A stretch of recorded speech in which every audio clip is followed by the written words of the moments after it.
مساء الخير، عاملين ايه؟ وحشتوني. خليني افكركم بنفسي كده بسرعه. انا دينار. انا كنت وزني 96 كيلو.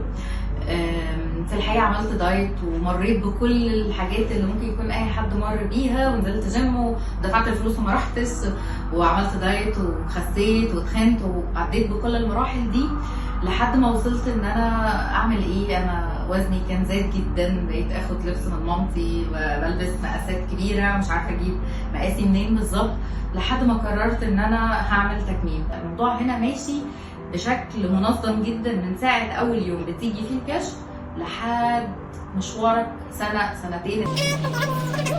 انا عملت العمليه بتاعتي 31/10/2022، يعني شهر 10 الجاي بقى كملت 3 سنين. كان وزني 96.